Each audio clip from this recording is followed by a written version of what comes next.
Boa noite, meus queridos amigos. Estamos recebendo nossa amiga Beth. Ela veio passar o capítulo 24, itens de 1 a 7. Antes de mais nada, gostaria de pedir licença para vocês, meus queridos. Muito obrigado por vocês terem se inscrito no SEAC, está divulgando o nosso canal. Muito obrigado do fundo do coração a todos. Mas eu gostaria de pedir licença que nós estamos com uma campanha importante. Estamos precisando de cestas básicas. Pode ser a cesta inteira, quem tiver condição. Ou então vocês podem doar, por gentileza, um item que está aparecendo no vídeo, que nós montaremos a cesta. Mas levem lá no Edgar Armão, que eles mesmos vão montar a cesta. Bom, artigos para o bazar. Bom, nós estamos precisando de roupas, calçados, bom estado. Pode ser usado, mas estando em bom estado, a gente agradece. Assistência, assistentes gestantes e necessitados estão precisando de fraldas, do PLGG. Bom, pessoal, local, horário para doações, de segunda e quarta, das 19 às 21 horas.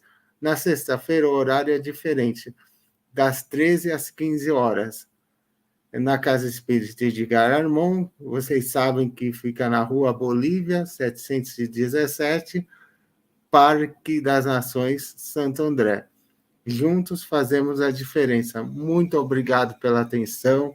Deus abençoe a todos e é com você, amiga. Gratidão. Boa noite, amigos queridos. É uma alegria imensa estar aqui. Elevemos o nosso pensamento a Deus, a Jesus, aos mentores do SEAC, aos nossos mentores, que eles nos amparem, nos inspirem, para que possamos entender um pouquinho melhor os ensinamentos do Evangelho. Que assim seja. Bom, nós estamos no estudo do Evangelho segundo o Espiritismo, hoje vendo o capítulo 24, itens 1 a 7, como disse o Rodrigo, e Jesus diz para não pôr a candeia debaixo do alqueire, mas colocar sobre o candeeiro para iluminar a casa toda, e que ninguém acende a candeia e cobre com uma vasilha. Porque imagina, né? A candeia era uma lâmpada de óleo, né? Que era o óleo que queimava, a vela, estava lá o fogo. Se a gente coloca uma vasilha, tipo assim, uma tigela, né? Em cima dessa candeia, o fogo acaba queimando o oxigênio e não vem mais oxigênio de fora, porque está hermeticamente fechado, e a candeia se apaga. Então, ninguém acende a candeia e coloca uma vasilha por cima, ou coloca debaixo da cama, né? Coloca em cima da mesa para iluminar a casa toda. Aqui, a candeia que fornece a luz significa o conhecimento. E Jesus fala, porque não há coisa encoberta que não haja de ser manifestada nem escondida. Bom, aí os discípulos perguntaram para Jesus por que ele fala em parábolas. E Jesus respondeu, porque a vós outros, né, aos discípulos, é dado saber os mistérios do reino dos céus, mas a eles, quer dizer, a multidão que seguia Jesus, a eles não lhes é concedido, porque ao que tem se lhe dará e terá em abundância, mas ao que não tem, até o que tem lhe será tirado. Então, aqui significa o que tem, porque os apóstolos, eles foram preparados para essa missão grandiosa antes do seu reencarne. Apesar deles não serem eruditos, não serem doutores, não serem sacerdotes, eles tinham uma profunda sabedoria. Então, eles tinham esse conhecimento das leis de Deus, E por isso que Jesus fala, ao que tem, que são os apóstolos, se lhe dará mais e terá em abundância. Ou seja, Jesus falava de forma mais clara sobre os seus ensinamentos. E ao que não tem, não tem era a multidão, né? Que maioria devia ser analfabeta, não tinha conhecimento, talvez nem sabedoria, até o que tem lhe será tirado. Ou seja, Jesus não podia falar com eles de assuntos mais transcendentais. E aí Jesus então fala para os discípulos, por isso que eu lhes falo em parábolas, porque eles, vendo, não veem, e ouvindo, não ouvem nem entendem.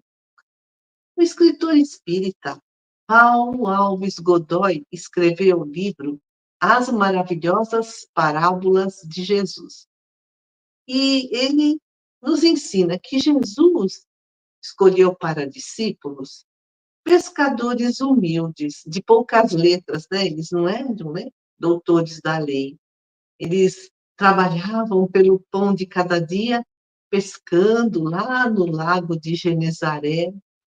Jesus não escolheu eruditos, nem autoridades, nem líderes, porque essas pessoas costumam ser cheias de personalismo, né? De vaidade, de orgulho, e aí deturpariam o evangelho. Mas foi o que acabou acontecendo na história do catolicismo, porque, né, ao longo dos séculos, os ensinos de Jesus foram mal interpretados, foram muitas vezes deturpados, e Jesus, por isso, ensinava em parábolas. O Paulo Godoy explica que a parábola é como uma castanha, vamos dizer assim, uma castanha do Pará, que abre no tempo certo, e dentro daquela cascadura tem uma noz saborosa. Então, as palavras que formam a historinha da parábola é como se fosse a casca, mas isso é a letra, né, que está no Evangelho. Mas os ensinamentos, a interpretação correta é essa noz saborosa que traz né, nos mostra as leis de Deus. E os religiosos da Idade Média, eles achavam que parábola era assim, tipo uma divagação, era uma historinha. Eles não perceberam o verdadeiro sentido das parábolas. Por isso, permitiram que elas permanecessem inalteradas. E aí o tempo foi passando, no século XIX, o Espiritismo trouxe muitas elucidações, explicando, né, o conteúdo mais profundo das parábolas. Jesus, segundo Paulo Godoy, não contou muitas parábolas, mas cada uma delas tem um objetivo, traz a solução para diferentes problemas que nos atormentam. Nas parábolas, Jesus criava personagens, dando vida às suas narrações. E isso, assim, traz uma profundeza, uma extensão, né, necessária a esses ensinamentos, para que pudessem atravessar os séculos, chegando sem alterações até os nossos dias. E Jesus ensinava com autoridade moral. Mateus, no capítulo 7, versículos 28 e 29, escreve: E tendo Jesus acabado este discurso, estava o povo admirado de sua doutrina, porque ele ensinava como quem tinha autoridade, e não como os escribas e os fariseus. Jesus impressionava os seus ouvintes. E outro escritor espírita, Rodolfo Caligares, escreveu o livro O Sermão da Montanha. E ele nos ensina que o discurso dos escribas e dos fariseus se resumia a lembrar o povo de suas obrigações religiosas, de suas contribuições financeiras ao templo, Os sacerdotes, os escribas, os fariseus, eles falavam com detalhes dos cultos exteriores, mas não ensinavam com profundidade, não sensibilizavam corações, não falavam de retidão de caráter, de brandura, de caridade, de misericórdia, de perdão, de tolerância, de desapego aos bens terrenos. E, além do mais, a multidão, quando ouvia Jesus, sentia a vibração elevadíssima do Mestre, que tinha plena autoridade moral. E Jesus, então, ensinou para não colocarmos a luz debaixo do alqueire. Mas Jesus, esconde a toda hora o sentido das suas palavras sob o véu da alegoria, que nem todos podem compreender. Mas Jesus também disse aos discípulos que a multidão não estava em condições de compreender certas coisas. Eles veem, olham, ouvem e não compreendem. A multidão, que seguia Jesus. Portanto, Jesus falando aos discípulos, dizer-lhes tudo à multidão seria inútil. Todo ensinamento deve ser proporcional à inteligência de quem recebe esse ensinamento. E a luz muito forte ofusca. Então, um excesso de informação e embaralha a mente da gente, e aí a gente não entende mais nada, né? E as gerações passam pela fase da infância, da juventude, da madureza. Cada coisa deve vir a seu tempo. A semente que é lançada, na terra fora do tempo não produz. Chegando a certo grau de desenvolvimento, escreve, Kardec lá no Evangelho segundo o Espiritismo, os homens procuram por si mesmos a luz viva, porque a obscuridade lhes pesa. A obscuridade aí é a ignorância, e a luz viva é o conhecimento. A verdade é revelada gradualmente, à medida que a humanidade amadurece. A luz, enquanto a humanidade não está apta a receber essa ou aquela revelação, a luz está reservada. Allan Kardec fala, a luz está em reserva, esperando que a humanidade amadureça e esteja pronta para entender aquela revelação. Mas a luz não está escondida, quer dizer, o conhecimento não está debaixo do alqueire. No entanto, escreve o mestre de Leão, há pessoas que possuem o conhecimento, mas ocultam, escondem, enganam. Para quê? Para dominar os outros. Esses estão colocando a luz debaixo do alqueire, estão escondendo, as revelações.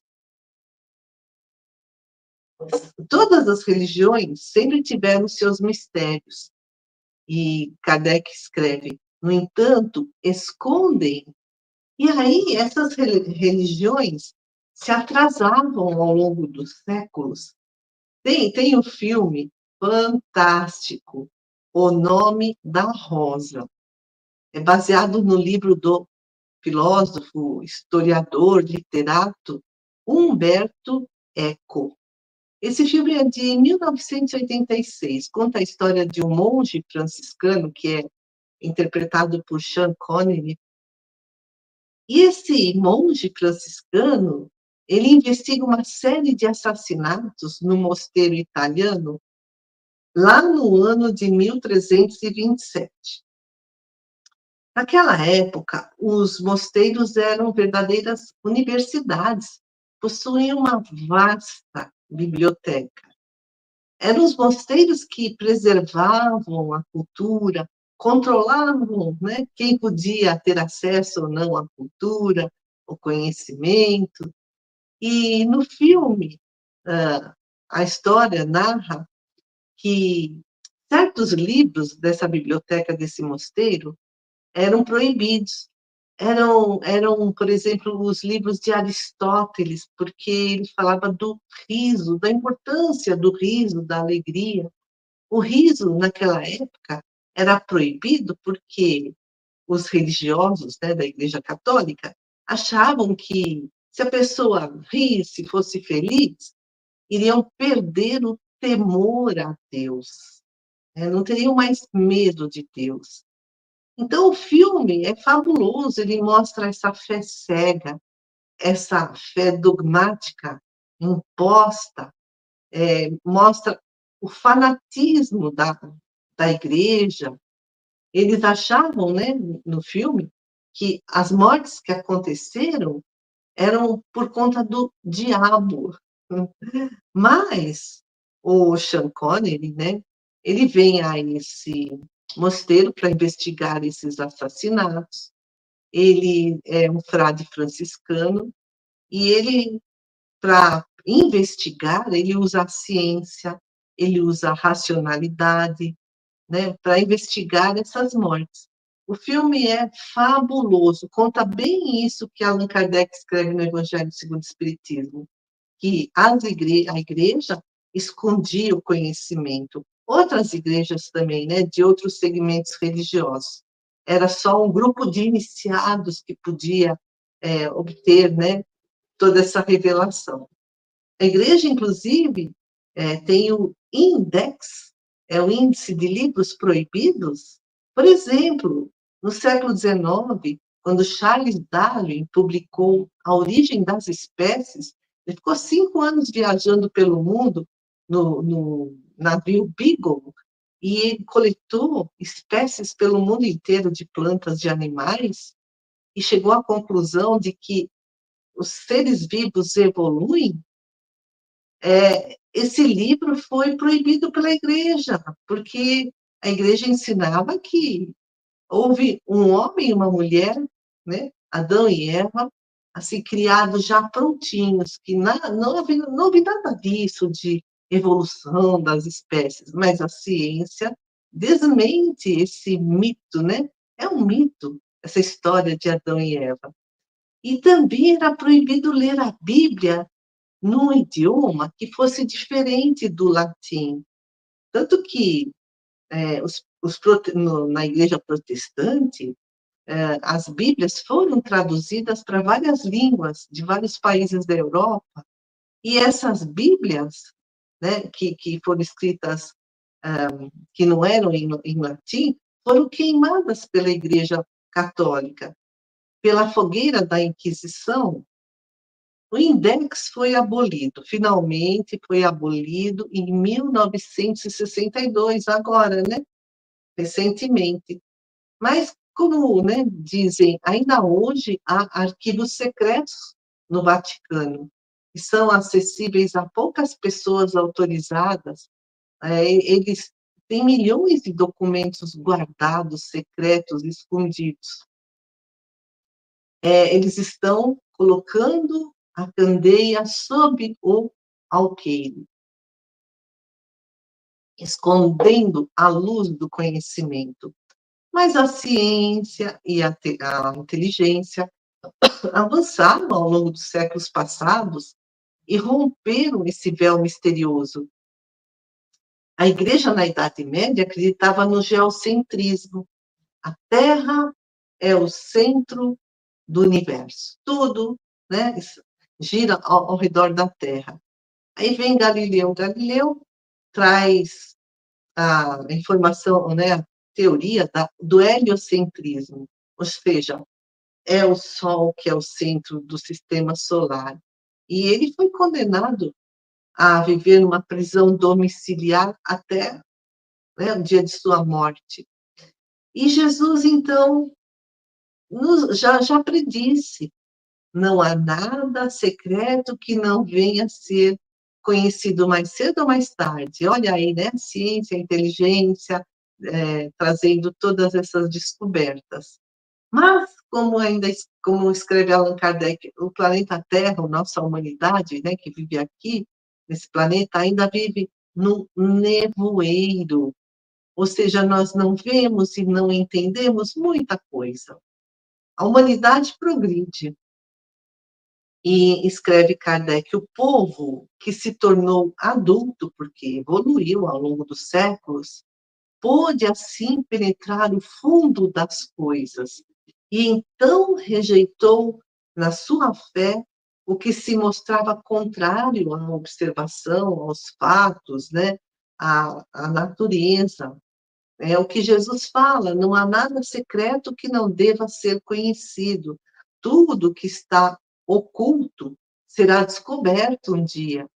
Mesmo hoje, muita coisa que a gente não sabe, daqui a décadas ou centenas de anos ou milhares de anos, nós vamos entender, e conforme o homem progride, ele vai habitando mundos cada vez mais adiantados e vai recebendo novas revelações, enquanto, né, por enquanto, na Terra, comparado, né, aos outros planetas, nós vivemos no nevoeiro, né? A gente não enxerga direito, não compreende direito.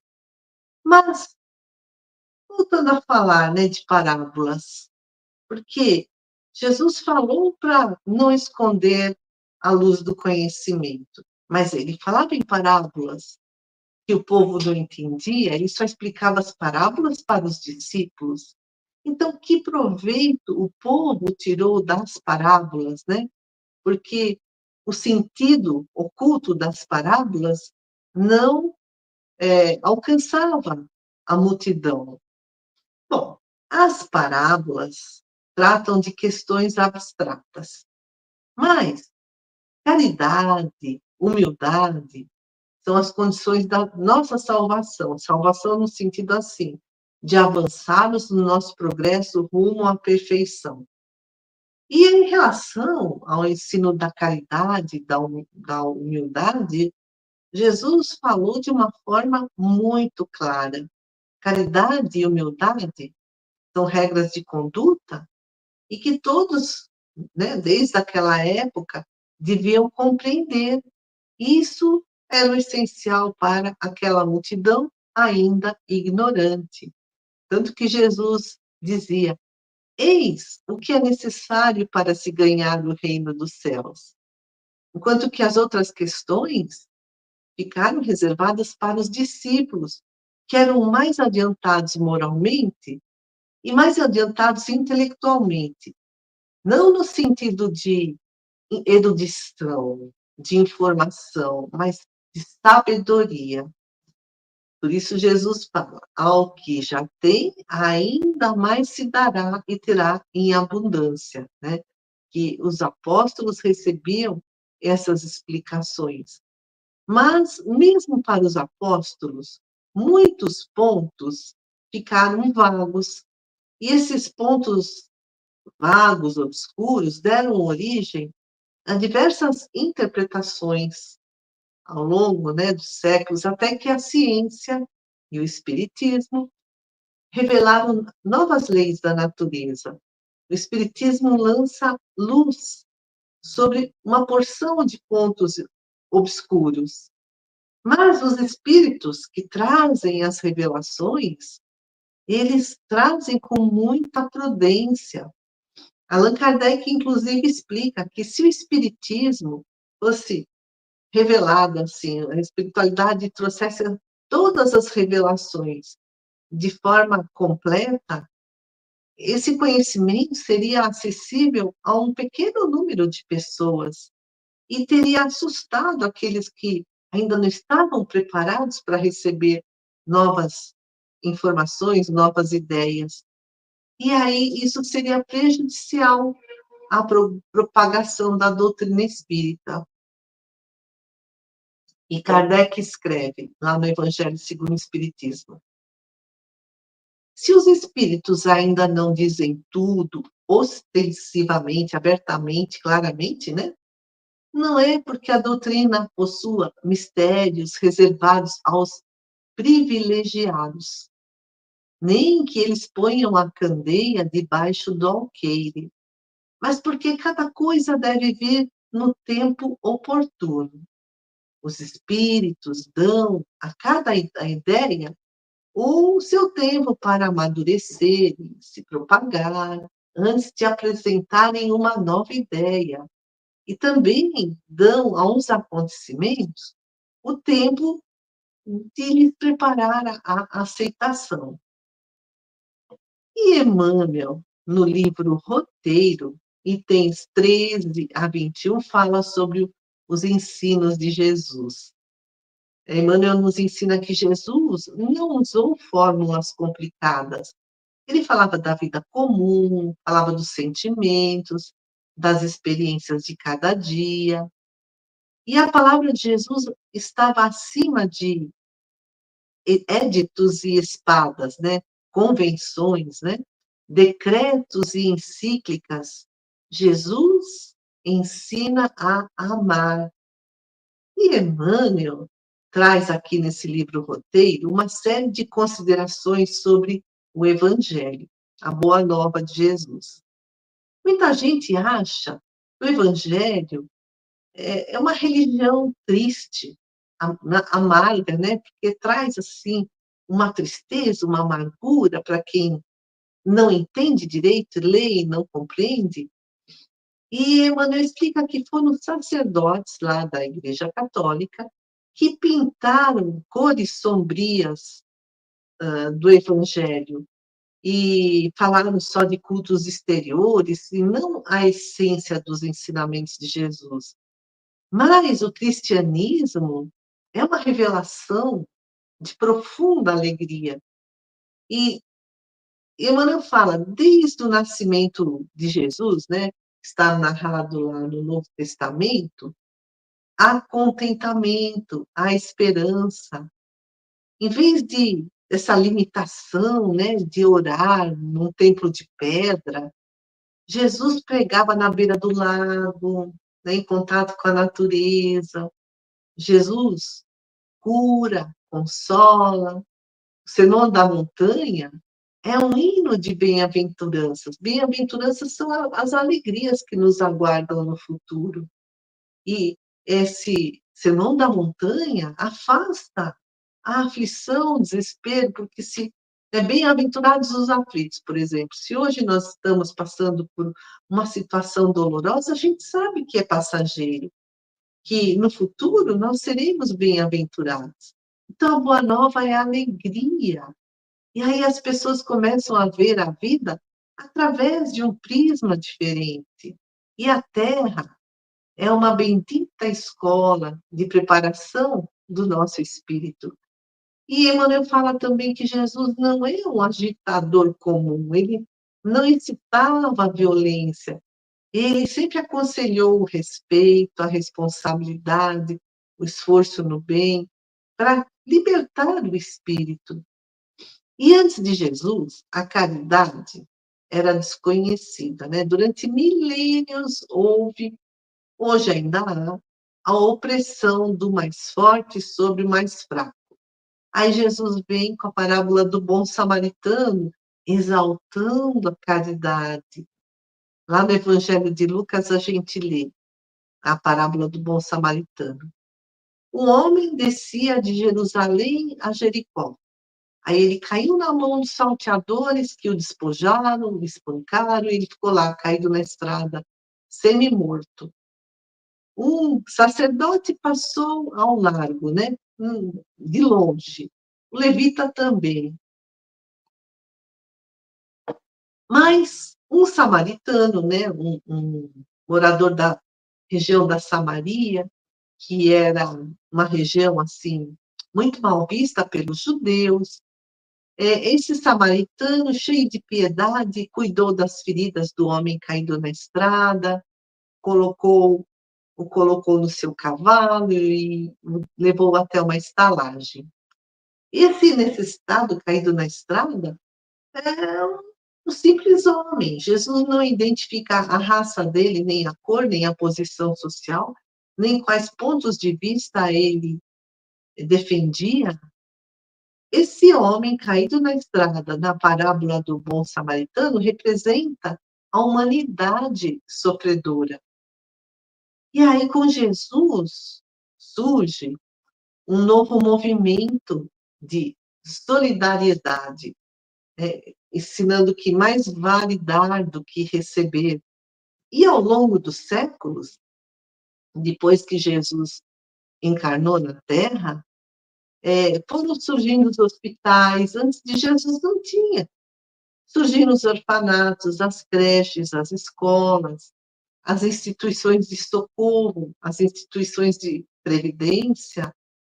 Emmanuel escreve: e a caridade, como gênio cristão na Terra, continua crescendo com os séculos, através da bondade de um Francisco de Assis, da dedicação de um Vicente de Paulo, né? Madre Teresa de Calcutá e tantos outros. Jesus glorificou o trabalho. Antes de Jesus, explica Emmanuel, a Terra era um vasto latifúndio povoado pelos senhores e escravos, né? Então, os senhores eram os donos das terras, um vasto latifúndio. O serviço era considerado algo desonroso, destinado só aos escravos. No entanto, né, desde os primeiros séculos, os cristãos, eles começaram a ajudar, né, a servir os necessitados.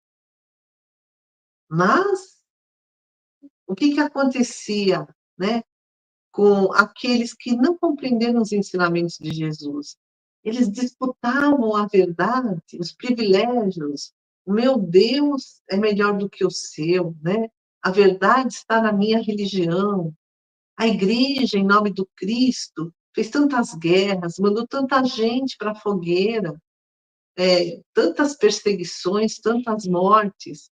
Olha, os pioneiros do progresso, Giordano Bruno, João Hus, foram para a fogueira por conta da Inquisição, mas Jesus sempre respeitou a todos, ele curava, não condenava, mas amorosamente dizia: vai e não peques mais.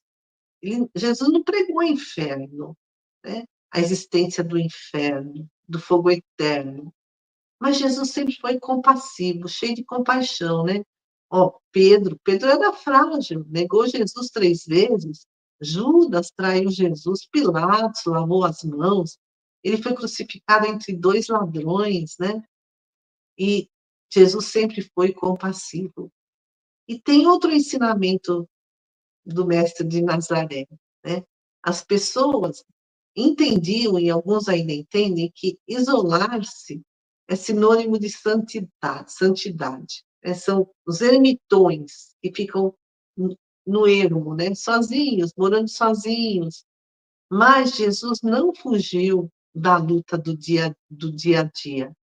A Boa Nova é dinâmica, né? Jesus não se contentava em ser procurado. Ele ia em direção ao necessitado, ele ia em direção ao aflito.